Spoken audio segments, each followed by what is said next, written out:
어느 순간부터 전화를 걸기 전에 망설이게 됩니다. 예전에는 아무 생각 없이 눌렀던 번호인데 이제는 지금 바쁘면 어쩌지라는 생각이 먼저 떠오릅니다. 한 번 더 망설이다가 결국 전화를 겁니다. 그리고 짧은 한마디, 지금 좀 바빠요. 그 말이 끊긴 뒤에도 마음은 한참 동안 멍하니 서 있습니다. 사실 아픈 건 그 말 자체가 아니라 그 말을 듣는 내가 너무 작아진 것 같은 느낌입니다. 중년 이후 많은 부모들이 비슷한 순간을 겪습니다.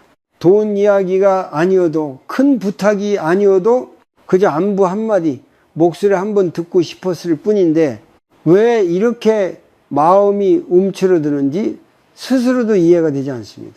내가 뭘 잘못했나? 내가 너무 의지하고 있나? 이 질문들이 머릿속에서 계속 반복됩니다. 불교에서는 이런 상태를 고구라고 말합니다. 고통은 꼭 큰 불행에서만 오는 것이 아닙니다. 작은 기대가 어긋났을 때, 내가 중요하지 않은 사람이 된 것 같다고 느낄 때 그 미세한 틈에서 고는 조용히 시작됩니다. 특히 부모와 자식의 관계에서는 이 고통이 더 깊게 남습니다. 왜냐하면 그 안에는 사랑과 희생 그리고 오랜 시간이 함께 얽혀 있기 때문입니다. 많은 부모님들은 이렇게 말합니다. 돈 달라고 한 것도 아니고 간섭한 것도 아닌데 왜 이렇게 멀게 느껴질까? 하지만 마음을 조금만 더 들여다보면 우리는 이미 무언가를 기대하고 있었음을 알게 됩니다. 예전처럼 반갑게 받아주길, 예전처럼 먼저 안부를 물어주길, 예전처럼 나를 중심에 두길, 이 기대는 말로 꺼내지 않았을 뿐 마음속에서는 분명히 살아 있습니다. 여기서 불교의 중요한 가르침 하나가 등장합니다. 바로 무상무사입니다. 모든 것은 변한다는 사실. 자식도 관계도 역할도 변합니다. 자식이 결혼을 하고 가정을 꾸리는 순간 그들의 삶의 중심은 자연스럽게 이동합니다. 이 변화 자체는 잘못이 아닙니다. 하지만 우리는 이 변화를 알면서도 받아들이지 못합니다. 그래서 고통이 생깁니다. 부모의 마음속에는 이런 생각이 숨어 있습니다. 그래도 나는 부모인데, 그래도 나는 아직 필요한 사람이어야 하는데, 이 생각이 바로 집착입니다. 집착은 나쁜 의도가 있어서 생기는 것이 아닙니다. 너무 오래 한 역할을 해왔기 때문에 그 역할을 내려놓는 법을 배우지 못해서 생깁니다. 아이를 돌보는 사람, 항상 먼저 챙기는 사람, 늘 참고 기다리는 사람, 그 역할이 삶의 전부였던 시간이 길수록 그 자리를 비우는 일은 더 어렵습니다. 문제는 이 집착이 관계를 지키기보다 오히려 관계를 더 아프게 만든다는 점입니다. 전화를 걸면서도 마음속으로는 이번엔 좀 다르겠지라고 기대하고 그 기대가 어긋날 때마다 상처는 조금씩 쌓입니다. 이렇게 쌓인 상처는 어느 순간 말로 나오지 않아도 태도가 되고 침묵이 되고 혼자만의 눈물이 됩니다. 이쯤에서 스스로에게 물어볼 필요가 있습니다. 나는 지금 자식에게 무엇을 원하고 있는가? 도움인가? 관심인가? 확인인가? 혹은 나는 아직 소중한 사람인가? 라는 대답을 자식을 통해 듣고 싶어 하는 것은 아닐까요? 이 질문은 스스로를 탓하라는 말이 아닙니다. 오히려 지금까지 너무 오래 참고 버텨온 자기 마음을 처음으로 바라보라는 초대입니다. 불교에서는 고통을 없애려 하지 말고 먼저 알아차리라고 말합니다. 지금 이 서운함이 어디서 오는지, 이 외로움이 어떤 기대에서 비롯됐는지 조용히 바라보는 것, 그것이 정령, 즉 알아차림의 시작입니다. 알아차림이 생기면 감정은 더 이상 나를 끌고 가지 못합니다. 대신 내가 감정을 한 발짝 떨어져서 볼 수 있게 됩니다. 오늘은 해결책을 서두르지 않겠습니다. 지금은 단 하나만 마음에 남기셔도 충분합니다. 자식의 태도가 나를 아프게 할 때 그 고통의 절반은 현실이 아니라 기대와 집착에서 온다는 사실입니다. 이 사실을 인정하는 순간 우리는 이미 첫 번째 문을 통과한 것입니다. 다음 이야기에서는 이 집착을 어떻게 내려놓아야 존엄을 잃지 않고 사랑도 잃지 않을 수 있는지 차분히 함께 살펴보겠습니다. 자식이 변한 것처럼 느껴질 때 많은 부모들은 먼저 자신을 돌아봅니다. 내가 뭔가 잘못 키웠나? 요즘 세상이 그런 건가? 하지만은 그보다 더 먼저 이해해야 될 것은 관계의 중심이 이동했다는 사실입니다. 이 변화는 차갑기 때문이 아니라 너무도 자연스럽게 일어나는 흐름입니다. 불교에서 말하는 무상은 좋은 것도 나쁜 것도 모두 변한다는 뜻입니다. 자식이 어릴 때는 부모가 삶의 중심이었습니다. 밥을 먹는 시간도, 잠을 자는 시간도, 기쁜 일도, 힘든 일도 모두 부모를 통해 오갔습니다. 하지만 결혼이라는 문을 통과하는 순간 자식의 삶에는 새로운 중심이 생깁니다. 배우자, 아이, 책임, 선택, 그 중심이 바뀌는 것은 배신이 아니라 성장입니다. 그럼에도 불구하고 부모의 마음은 따라가지 못합니다. 머리로는 이해하지만 마음은 여전히 예전 자리에 머뭅니다. 그래서 작은 말 한마디에도 서운해지고 연락이 뜸해지면 버려진 것처럼 느껴집니다. 이때 마음속에서는 나는 이제 필요 없는 사람인가 라는 두려움이 고개를 듭니다. 이 두려움이 바로 고의 씨앗입니다. 많은 중년의 부모들이 이런 장면을 경험합니다. 명절을 앞두고 전화를 걸었는데 이번에는 우리 가족끼리 조용히 보내려고요 라는 말을 듣는 순간 가슴이 철렁 내려앉습니다. 그 말 속에 악의가 없다는 걸 알면서도 마음은 쉽게 받아들이지 못합니다.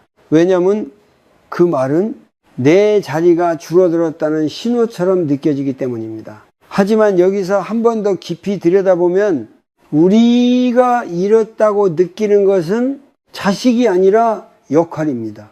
늘 필요했던 사람, 항상 불려가던 존재, 무언가를 해줘야만 사랑받는 위치, 그 역할이 줄어드는 순간 자아도 함께 흔들립니다. 그래서 외로움은 더 크게 느껴집니다. 불교에서는 이 지점을 집착의 대상이 바뀌지 못한 상태라고 봅니다. 삶의 국면이 바뀌었는데도 마음은 이전 국면에 머물러 있을 때 우리는 계속해서 현실과 부딪힙니다. 그 충돌이 반복될수록 마음은 지치고 생각은 자꾸 과거로 돌아갑니다. 예전에는 안 그랬는데 이 말이 입에 자주 오를수록 현재는 더 괴로워집니다. 자식의 입장에서도 이 변화는 쉽지 않습니다. 결혼한 자식들은 부모를 사랑하지 않아서가 아니라 감당해야 할 무게가 갑자기 늘어납니다. 경제적인 부담, 아이를 키우는 책임, 직장에서의 압박, 그리고 배우자와의 관계, 이 모든 것 속에서 부모의 기대까지 온전히 품기에는 마음의 여유가 부족한 경우가 많습니다. 그래서 자식은 때로 짧게 말하고 피하고 거리를 두는 선택을 합니다. 그 선택은 부모를 밀어내기 위함이 아니라 자신이 무너지지 않기 위한 방어일 수 있습니다. 하지만 부모의 눈에는 그 모습이 차갑고 무정하게 보입니다. 여기서 서로의 고가 엇갈립니다. 이럴 때 필요한 태도는 누가 옳고 그른지를 가리는 것이 아닙니다. 불교는 묻습니다. 지금 이 고통을 키우고 있는 것은 무엇인가? 대부분의 경우 상대의 행동 그 자체보다 그 행동이 의미하는 바를 내가 어떻게 해석하느냐가 고통을 키웁니다. 바쁘다는 말이 나는 중요하지 않다로 번역되는 순간 마음은 스스로를 상처 입힙니다. 지금 이 시점에서 부모에게 가장 필요한 것은 자식을 바꾸는 힘이 아니라 현실을 보는 눈입니다. 관계의 중심이 바뀌었다는 사실을 인정하는 것, 그 인정은 패배가 아닙니다. 오히려 다음 단계로 나아가기 위한 가장 단단한 출발점입니다. 이 출발점 위에서만 우리는 상처 없이 사랑하는 법을 다시 배울 수 있습니다. 사랑이 깊을수록 아픔도 깊어집니다. 그래서 많은 부모들은 스스로 묻습니다. 나는 분명히 잘해주는데 왜 이렇게 마음이 힘들까? 그 질문의 답은 의외로 단순한 곳에 있습니다. 잘해준 만큼 마음속에서 붙잡고 있는 것도 많기 때문입니다. 불교에서는 고통의 뿌리를 집착에서 찾습니다. 집착은 욕심만을 의미하지 않습니다. 그래야만 한다는 생각, 이 정도는 당연하지라는 기대, 나는 이 자리에 있어야 한다는 고정된 역할인식, 이 모든 것이 집착입니다. 중년 이후 부모의 마음을 가장 괴롭히는 집착은 눈에 잘 보이지 않기 때문에 더 깊게 작용합니다. 자, 첫 번째 집착은 내가 이렇게까지 해줬는데 라는 생각입니다. 자식을 키우며 들였던 시간, 돈, 희생, 그 모든 것이 머릿속에서 계산처럼 떠오를 때 사랑은 서서히 거래가 됩니다. 말로 꺼내지 않아도 마음은 이미 보답을 기다립니다. 그 보답이 오지 않을 때 서운함은 배신감으로 바뀝니다. 두 번째 집착은 나는 아직도 중심이어야 한다는 생각입니다. 자식 결정하기 전에 나에게 먼저 물어봐야 하고 중요한 날에는 나를 우선해야 한다는 기대. 이 기대는 소리 없이 자랍니다. 그러다 한번 어긋나면 이제 나는 뒷전이구나 라는 생각으로 굳어집니다.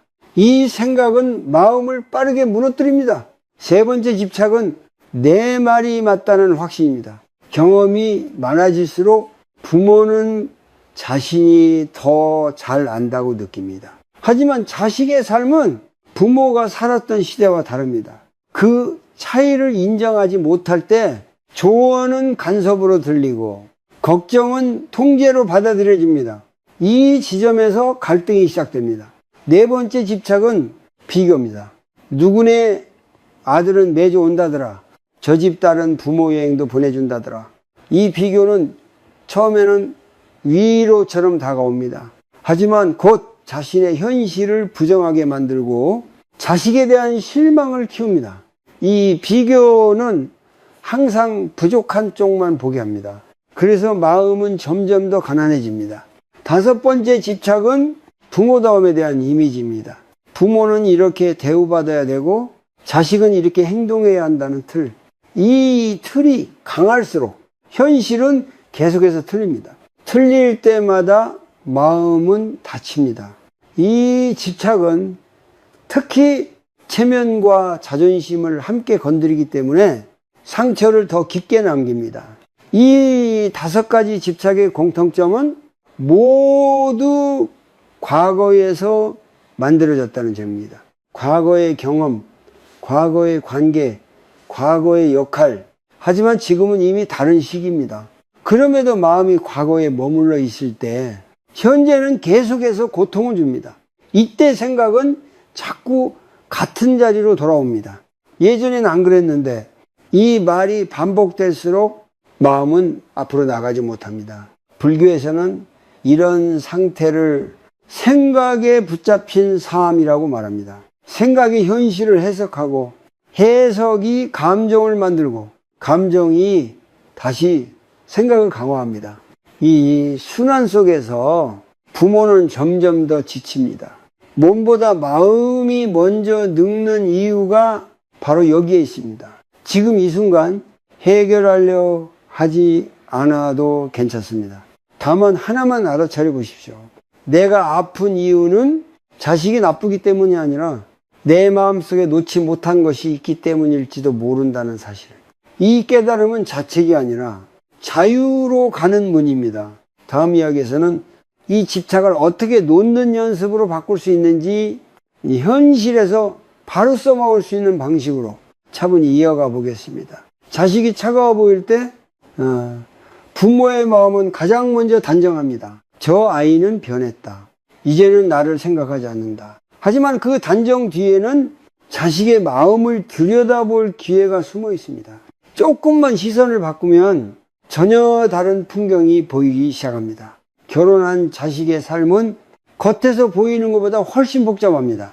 부모 눈에는 여행 사진이 올라오고 아이들이 웃고 있는 모습이 보이지만 그 사진 바깥의 시간들은 잘 보이지 않습니다. 월말마다 계산해야 하는 돈, 끊임없이 밀려오는 책임, 잠들기 전까지 이어지는 걱정들, 그 무게는 말로 다 전해지지 않습니다.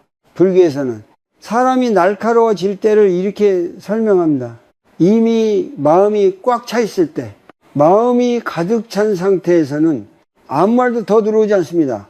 그 말이 사랑이든 걱정이든 조언이든 상관없이 모두 부담으로 느껴집니다. 자식이 부모의 전화를 피하는 이유도 이 지점에 있을 수 있습니다. 중년 이후 많은 자식들은 겉으로는 잘 버티는 것처럼 보이지만 속으로는 늘 불안과 함께 살아갑니다. 내가 제대로 살고 있는지, 가족을 책임질 수 있는지, 앞으로도 계속 버틸 수 있는지, 이 불안은 자존심과 함께 숨겨져 있습니다. 그래서 부모 앞에서는 약한 모습을 보이기보다 차갑게 굴어버리는 경우가 많습니다. 여기에는 또 하나의 심리가 작용합니다. 바로 독립을 증명하려는 마음입니다. 결혼한 자식은 이제 더 이상 아이가 아니라는 것을 세상과 부모에게 동시에 보여주고 싶어 합니다. 그 과정에서 부모의 말은 도움이 아니라 시험처럼 느껴질 수 있습니다. 이 말을 들으면 내가 아직도 미숙한 사람처럼 보이지 않을까? 이 두려움이 대화를 짧게 만들고 거리감을 키웁니다. 부모 입장에서는 이 모든 사정을 알기 어렵습니다. 그래서 마음은 다시 상처 쪽으로 기웁니다. 그래도 부모인데 이 생각이 떠오르는 순간 관계는 다시 힘겨워집니다. 왜냐하면 이 말 속에는 상대의 사정보다는 내 자리에 상실감이 더 많이 담겨 있기 때문입니다. 불교의 자비는 무조건 참으라는 말이 아닙니다.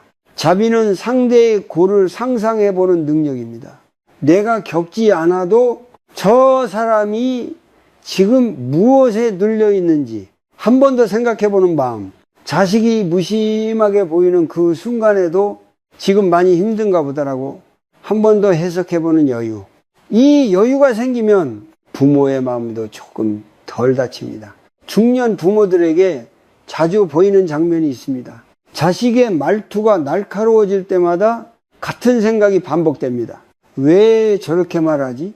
이 질문은 곧 나를 무시하나로 바뀝니다.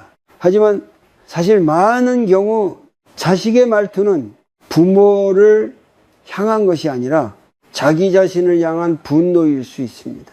지친 사람은 가장 안전하다고 느끼는 대상에게 가장 거칠게 굴기도 합니다.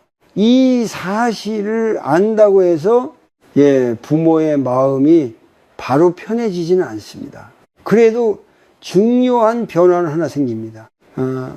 상처를 개인적인 공격으로만 받아들이지 않게 됩니다. 그 순간 마음은 한 걸음 물러설 수 있습니다. 이 한 걸음이 관계를 지키는 가장 중요한 거리입니다. 이제 여기서 부모 스스로에게 던져야 할 질문이 있습니다. 나는 자식의 삶을 어디까지 이해하고 있는가? 이 질문은 자식을 편들라는 말이 아닙니다. 부모 자신의 마음을 덜 상처 입히기 위한 질문입니다. 이 질문을 던질 수 있을 때 우리는 감정에 끌려가지 않고 관계를 바라볼 수 있습니다. 오늘 이 부분에서는 무언가를 고치려고 하지 않아도 됩니다. 다만 이렇게만 기억해 보십시오. 자식의 차가움은 반드시 사랑의 부재를 뜻하지는 않습니다. 그 이면에는 버거움, 불안, 그리고 아직 말하지 못한 곡과 겹겹이 쌓여 있을 수 있습니다. 이 사실을 마음에 담는 순간 부모의 마음에는 조금의 숨쉴 공간이 생깁니다. 다음 이야기에서는 이 공간을 지키기 위해 부모가 어디까지 다가가고 어디서 멈춰야 하는지 그 경계에 대해 함께 살펴보겠습니다. 사랑이 많을수록 더해주고 싶어집니다.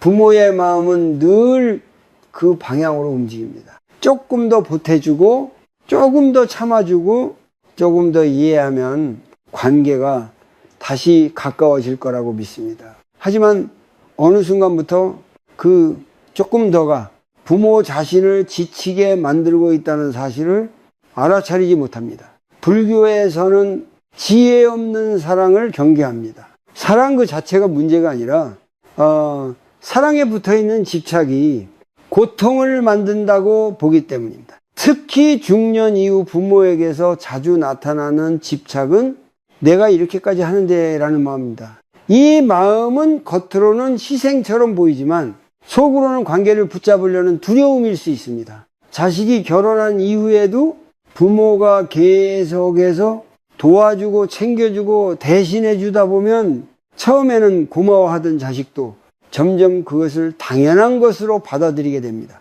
그 과정에서 부모의 한계는 점점 뒤로 밀리고 부모의 필요는 마련해지지 않습니다.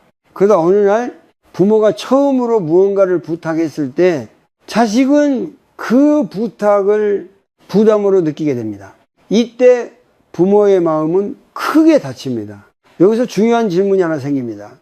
나는 사랑하고 있는가? 아니면 놓지 못하고 있는가? 이 둘은 겉으로는 비슷해 보이지만 결과는 완전히 다릅니다. 사랑은 상대를 살리고 집착은 나와 상대를 함께 지치게 합니다. 불교에서 말하는 노음은 사랑을 포기하라는 말이 아닙니다.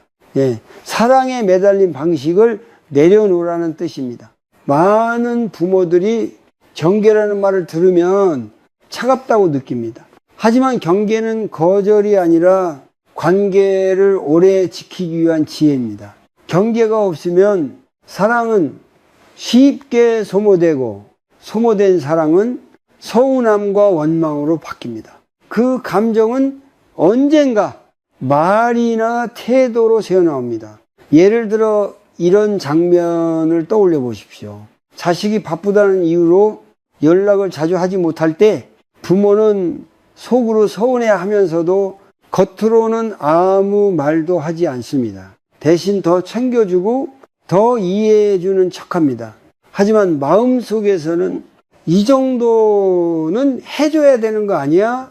라는 생각이 점점 커집니다.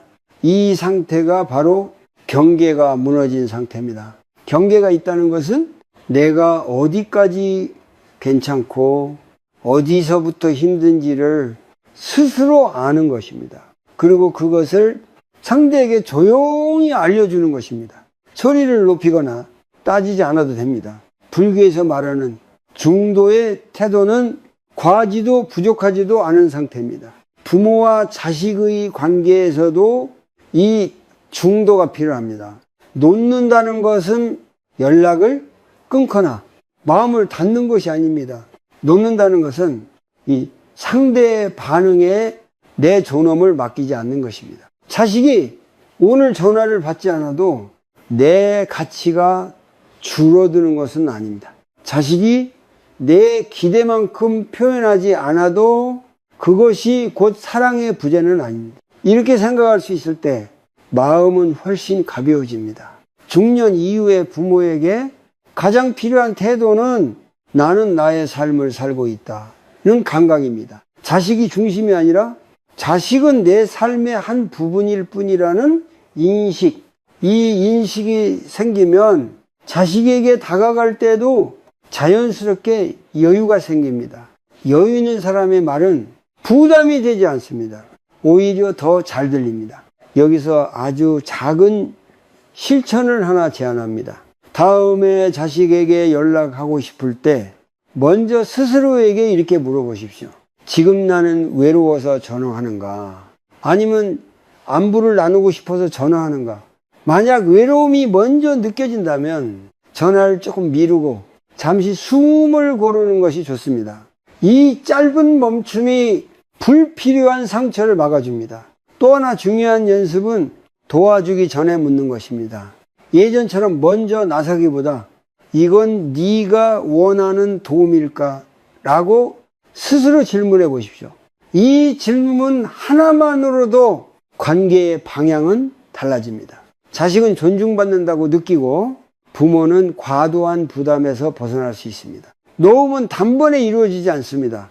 오랫동안 해오던 방식을 조금씩 바꾸는 과정입니다. 오늘은 하나만 덜 해주고 하나만 덜 참아보고 하나만 더 솔직해지는 것. 이 작은 변화들이 쌓이면은 부모의 마음은 점점 안정됩니다. 결국 경계는 사랑을 멀어지게 하는 선이 아니라 사랑이 숨쉴 수 있게 해주는 공간입니다. 그 공간이 있을 때 부모는 지치지 않고 자식은 부담을 덜 느낍니다. 다음 이야기에서는 이 경계를 말로 어떻게 표현해야 상처 없이 전달할 수 있는지, 현실에서 바로 사용할 수 있는 구체적인 한마디들을 차분히 함께 살펴보겠습니다. 말 한마디가 관계를 살리기도 하고 관계를 닫아버리기도 합니다. 부모와 자식 사이에서는 그 한마디의 무게가 더 큽니다. 왜냐하면 그 말 속에는 오랜 시간 쌓인 감정과 기억이 함께 실려 있기 때문입니다. 중년 이후 부모들이 가장 많이 하는 말은 사실 요구가 아닙니다. 잘 지내냐? 몸은 괜찮냐? 겉으로는 안부처럼 들리지만 그 안에는 나를 아직 생각하고 있니? 라는 확인이 숨어 있는 경우가 많습니다. 자식은 이 확인을 무의식적으로 느끼고 부담을 느끼며 한 발 물러섭니다. 그래서 이 시기에는 말을 더 잘하는 것보다 말의 방향을 바꾸는 것이 중요합니다. 상대를 움직이려는 말이 아니라 관계를 열어두는 말. 오늘은 그 중에서도 현실에서 바로 쓸 수 있는 3가지 말의 태도를 천천히 나눠보려 합니다. 첫 번째는 내 감정을 설명하는 말입니다. 많은 부모들이 감정을 말할 때 자식의 행동부터 언급합니다. 왜 그렇게 말하니? 왜 연락을 안 하니? 이 말들은 사실을 묻는 것처럼 들리지만 자식에게는 비난으로 들립니다. 대신 이렇게 말해볼 수 있습니다. 요즘 네 목소리를 잘 못 들어서 조금 서운한 마음이 있어. 이 말에는 상대의 행동을 평가하는 대신 내 상태만 담겨 있습니다. 이 차이가 대화의 문을 엽니다. 두 번째는 자식의 상태를 묻는 말입니다. 부모는 걱정이 앞서서 조언부터 건네기 쉽습니다. 하지만 마음이 지쳐 있을 때 조언은 위로가 되기 어렵습니다. 이럴 때는 너 요즘 많이 힘들어 보여. 지금 네 상황이 어떤지 조금만 말해줄 수 있을까? 이렇게 묻는 것이 좋습니다. 묻는다는 것은 상대를 통제하지 않겠다는 신호입니다. 이 신호를 받으면 자식은 마음을 조금 내려놓을 수 있습니다. 세 번째는 요청을 짧고 분명하게 하는 말입니다. 부모는 부탁을 할 때 미안함을 너무 많이 담습니다. 그래서 말이 길어지고 설명이 늘어나고 결국 상대에게 부담이 됩니다. 부탁은 짧을수록 좋습니다. 이번 주에 10분만 통화할 수 있을까? 이번 달 안에 한 번 얼굴 보면 좋겠어. 이 정도면 충분합니다. 명확한 요청은 상대를 곤란하게 하지 않습니다. 오히려 상대가 선택할 수 있는 여지를 남깁니다. 이 3가지 말의 공통점은 자식을 움직이려 하지 않는다는 점입니다. 대신 관계를 존중합니다. 이 불교에서 말하는 자비로운 말은 상대를 바꾸려는 말이 아니라 상대가 스스로 움직일 수 있게 하는 말입니다. 이 차이는 작아 보이지만 관계에서는 결정적입니다. 물론 이런 말을 한다고 해서 자식의 태도가 바로 바뀌지는 않습니다. 여기서 또 하나 중요한 점이 있습니다. 바로 반응을 기다리지 않는 연습입니다. 말을 건넸다면 그 이후의 선택은 자식에게 맡겨야 합니다. 답이 늦어도 반응이 기대에 못 미쳐도 그것을 다시 해석하지 않으려는 연습. 이 연습이 부모의 마음을 지켜줍니다. 불교에서는 말과 말 사이의 침묵도 하나의 수행으로 봅니다. 침묵은 패배가 아니라 여지를 남기는 태도입니다. 자식이 날카로운 말로 반응했을 때 즉시 되받아치지 않고 잠시 멈추는 것. 이 멈춤은 갈등을 키우지 않는 가장 강한 선택입니다. 부모가 침묵을 지킬 수 있을 때 자식은 스스로 돌아볼 시간을 얻게 됩니다.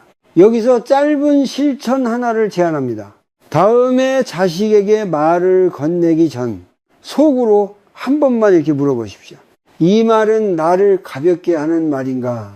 아니면 관계를 시험하는 말인가? 시험하는 말이라면 조금 늦춰도 괜찮습니다. 말은 늦어져도 관계는 늦어지지 않습니다. 또 하나의 연습은 같은 말을 2번 하지 않는 것입니다. 부모는 걱정이 커질수록 같은 말을 반복하게 됩니다. 하지만 반복은 사랑이 아니라 압박으로 들립니다. 한번 분명하게 말했다면 그 다음은 기다림입니다. 기다림은 아무것도 하지 않는 것이 아니라 상대를 존중하는 적극적인 선택입니다. 중년 이후의 대화에서 가장 중요한 것은 말의 기술이 아니라 말을 하는 나의 상태입니다. 마음이 불안하면 아무리 좋은 말도 불안한 에너지를 담습니다. 그래서 먼저 내 마음을 가라앉히는 것이 필요합니다. 호흡을 한번 고르고 어깨에 힘을 풀고 지금 이 순간에 머무는 것, 이 짧은 준비가 말의 온도를 바꿉니다.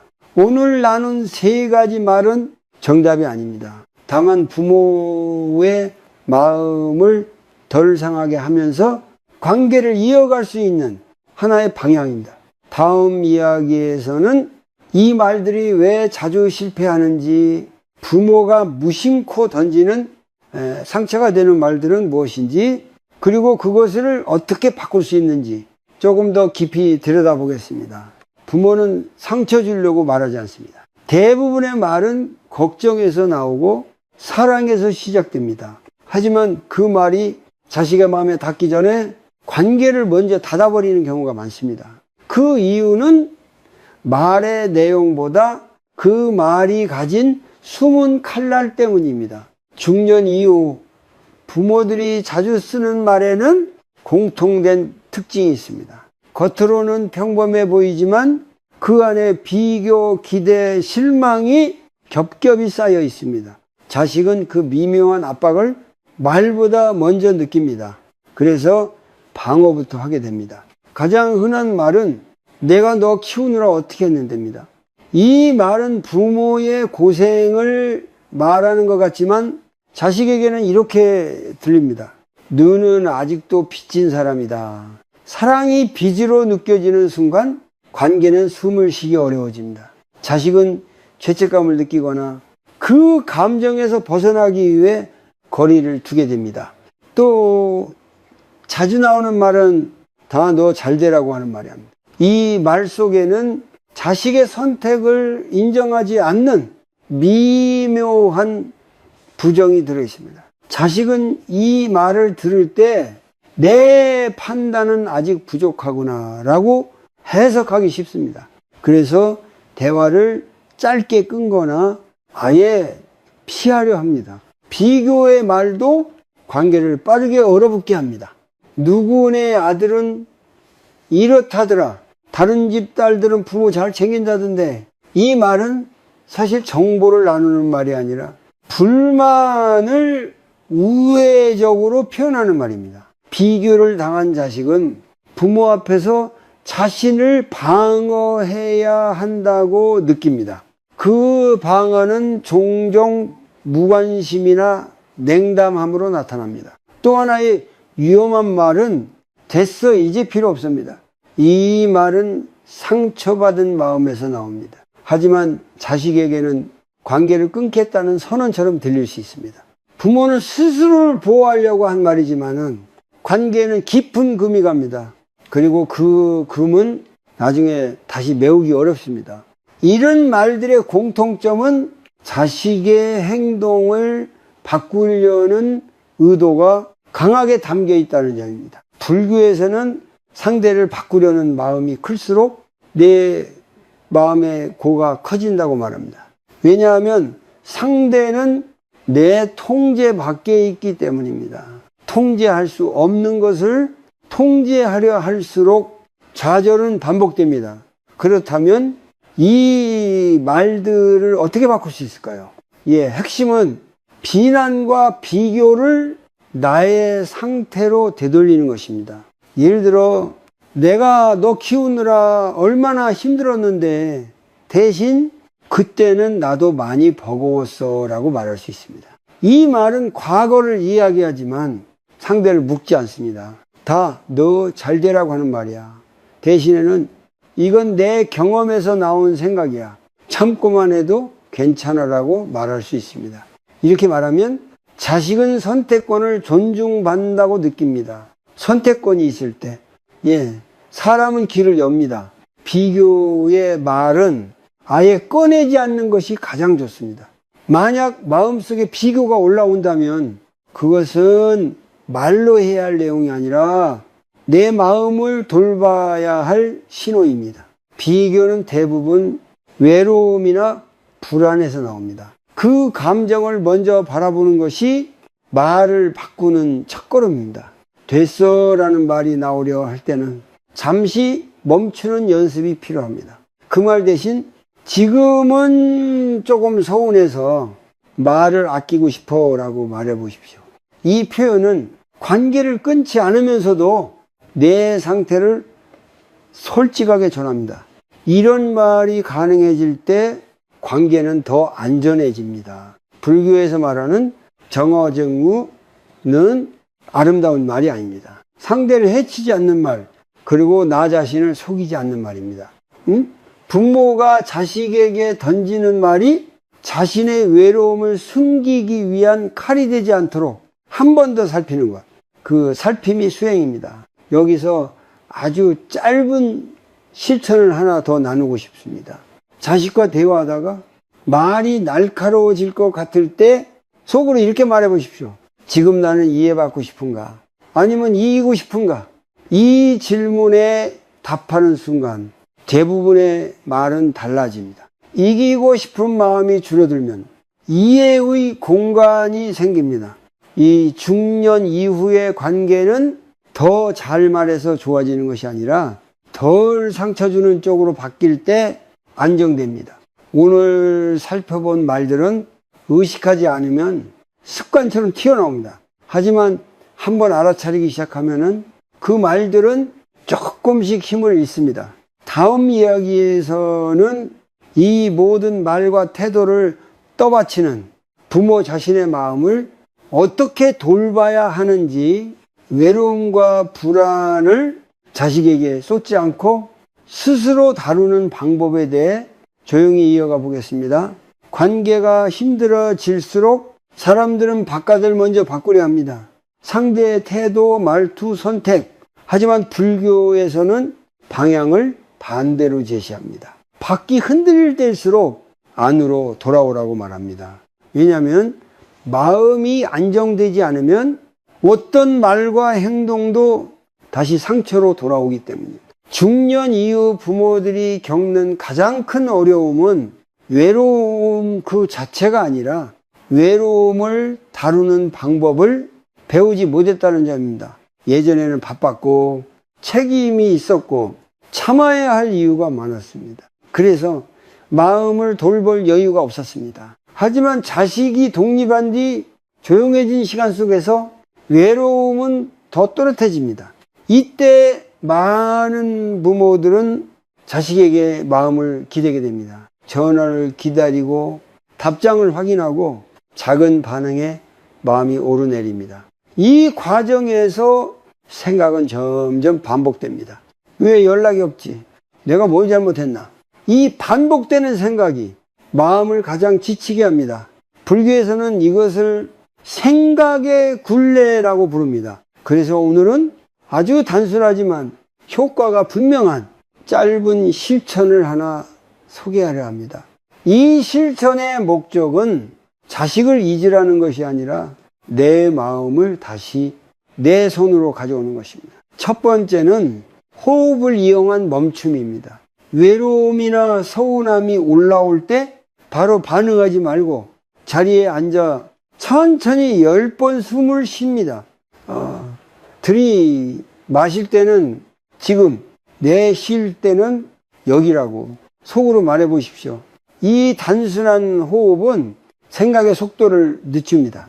생각이 느려지면 감정도 덜 날카로워집니다. 두 번째는 짧은 관찰 질문입니다.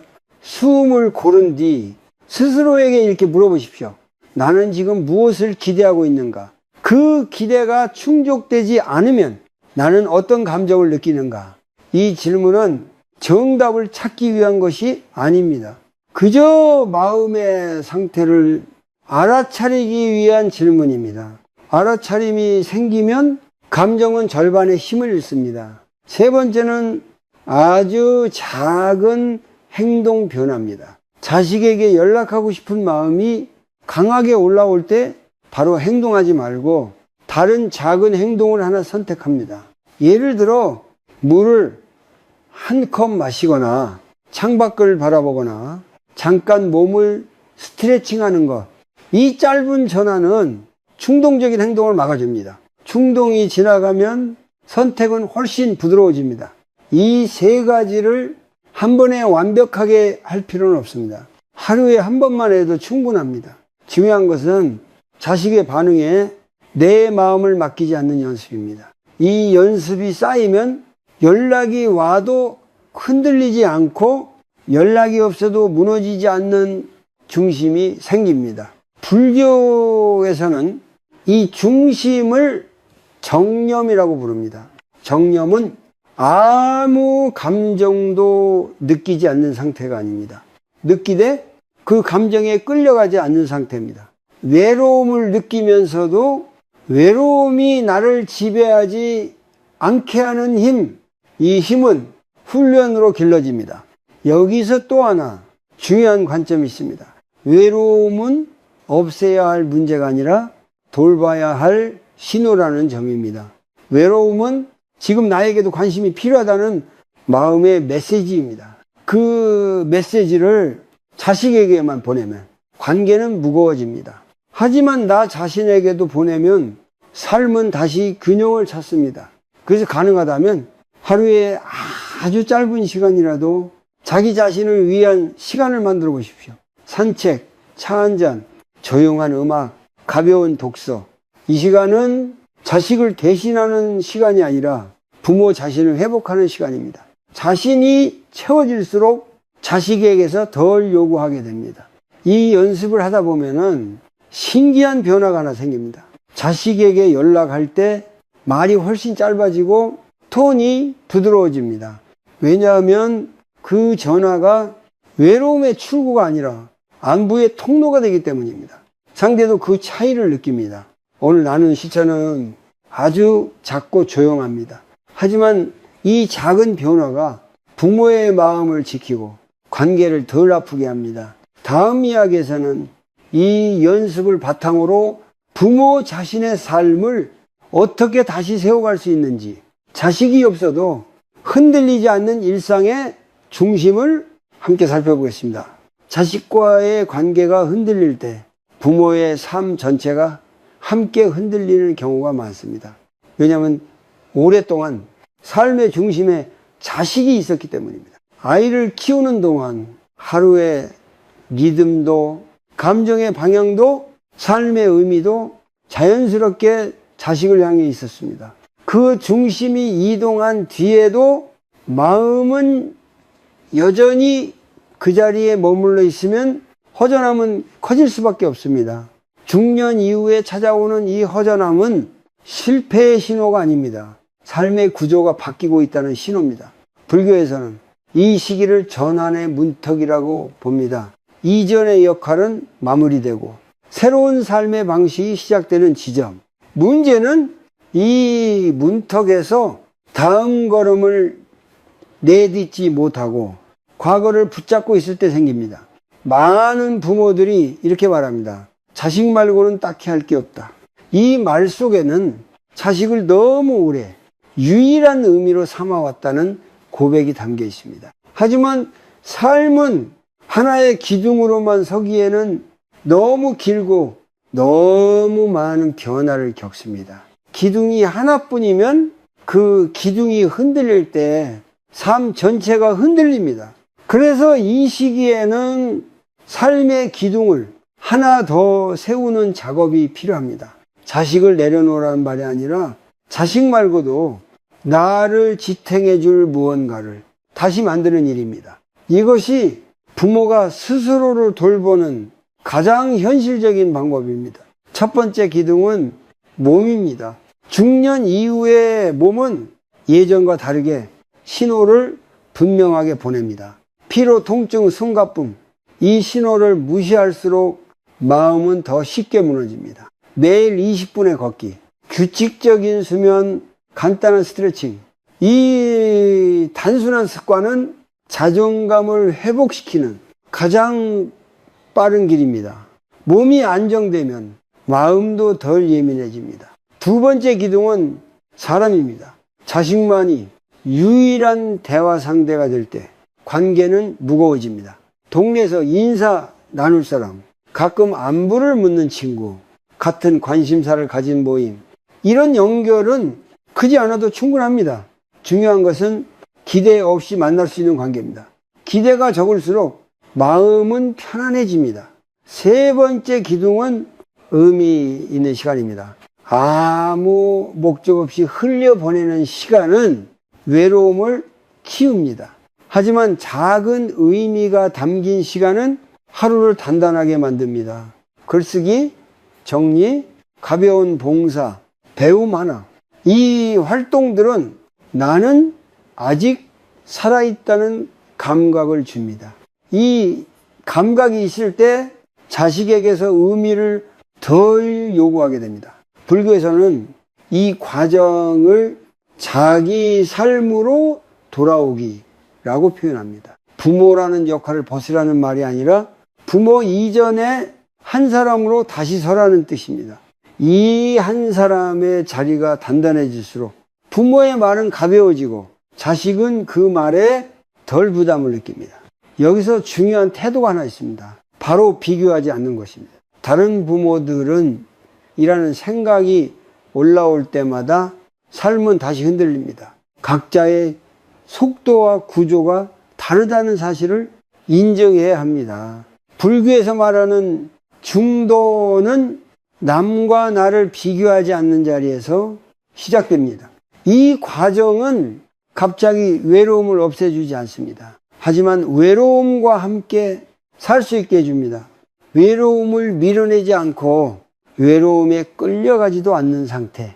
이 상태가 되면 자식과의 거리도 덜 아프게 느껴집니다. 놀라운 변화는 이때부터 시작됩니다. 부모가 자신의 삶을 다시 세우기 시작하면 자식과의 관계에서도 긴장이 줄어듭니다. 연락의 빈도가 아니라 만났을 때의 공기가 달라집니다. 부모가 기대를 내려놓을수록 자식은 오히려 편안하게 다가옵니다. 이것은 계산이 아니라 관계의 자연스러운 흐름입니다. 자식은 무거운 관계보다 편안한 관계로 돌아옵니다. 그리고 그 편안함은 부모가 스스로를 지탱할 수 있을 때 생깁니다. 이제 마지막으로 이 모든 과정을 어떻게 하나의 마음가짐으로 정리할 수 있는지, 사랑을 붙잡지 않고도 깊게 이어갈 수 있는 길은 무엇인지 마지막 이야기를 조용히 이어가 보겠습니다. 부모와 자식의 관계는 시간이 흐를수록 형태가 바뀝니다. 손을 잡고 걷던 시절에서 같은 방향을 바라보던 시절을 지나 이제는 서로의 삶을 멀리서 응원하는 자리로 옮겨갑니다. 이 변화 앞에서 부모의 마음은 종종 뒤처집니다. 그래서 사랑은 남아있는데 아픔이 더 크게 느껴집니다. 불교에서는 사랑과 집착을 분명히 구분합니다. 사랑은 상대의 삶을 존중하고 집착은 내 마음의 빈자리를 상대로 채우려 합니다. 부모의 사랑이 집착으로 바뀌는 순간 관계는 무거워집니다. 하지만 사랑이 지혜와 함께할 때 관계는 오히려 더 깊어집니다. 중년 이후 부모가 가장 자주 오해하는 한 가지가 있습니다. 내가 물러나면 관계가 멀어진다는 생각입니다. 하지만 실제로는 그 반대인 경우가 많습니다. 부모가 한 걸음 물러날 때 자식은 숨 쉴 공간을 얻고 그 공간에서 다시 부모를 떠올립니다. 강요 없는 관계는 오래 갑니다. 이 지점에서 부모로서의 존엄이라는 말을 다시 생각해 볼 필요가 있습니다. 존엄은 자식에게 얼마나 필요로 되느냐로 결정되지 않습니다. 존엄은 내 삶을 내가 책임지고 있다는 감각에서 나옵니다. 이 감각이 있을 때 부모의 말과 태도는 흔들리지 않습니다. 사랑을 내려놓는다는 것은 무관심해진다는 뜻이 아닙니다. 오히려 더 맑아지는 과정입니다. 상대가 주는 반응에 따라 내 기분이 좌우되지 않을 때 사랑은 계산에서 벗어납니다. 그 사랑은 요구하지 않고 기다리지 않으며 조건을 붙이지 않습니다. 그래서 편안합니다.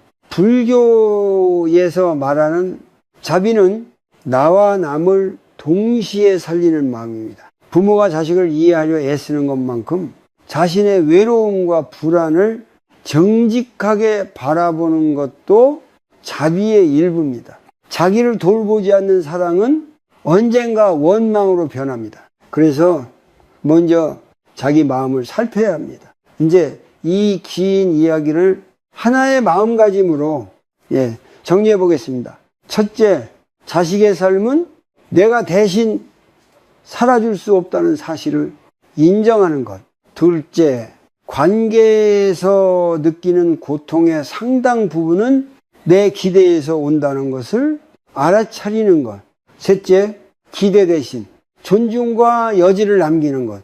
이 세 가지가 만나면 관계는 자연스럽게 부드러워집니다. 부모와 자식은 더 이상 위아래의 관계가 아닙니다. 서로 다른 삶을 살아가는 두 사람의 관계입니다. 이 인식이 자리 잡을 때 대화는 조언에서 경청으로 바뀌고 기대는 신뢰로 바뀝니다. 그리고 이 변화는 자식에게 말로 가르칠 필요 없이 부모의 태도에서 전해집니다. 어쩌면 지금도 누군가는 이렇게 생각하고 있을지 모릅니다. 그래도 마음이 쉽지 않다. 그렇습니다. 이 과정은 생각보다 오래 걸리고 자주 흔들립니다. 하지만은 흔들릴 때마다 다시 돌아올 수 있는 하나의 기준만 있으면 충분합니다. 나는 지금 사랑하고 있는가? 아니면 붙잡고 있는가? 이 질문을 마음속에 자주 놓아두십시오. 답이 매번 같을 필요는 없습니다. 다만 이 질문이 부모의 말과 행동 앞에 잠시 멈추게 해준다면 그것으로 충분합니다. 멈춤이 생기는 자리에서 지혜는 자랍니다. 부모의 사랑은 자식을 얽어매지 않아도 사라지지 않습니다. 오히려 놓을수록 더 단단해집니다. 그리고 그 사랑은 자식에게 돌아오지 않아도 부모 자신의 삶을 따뜻하게 지탱해 줍니다. 그것이 중년 이후에도 사랑이 계속될 수 있는 가장 깊은 방식입니다.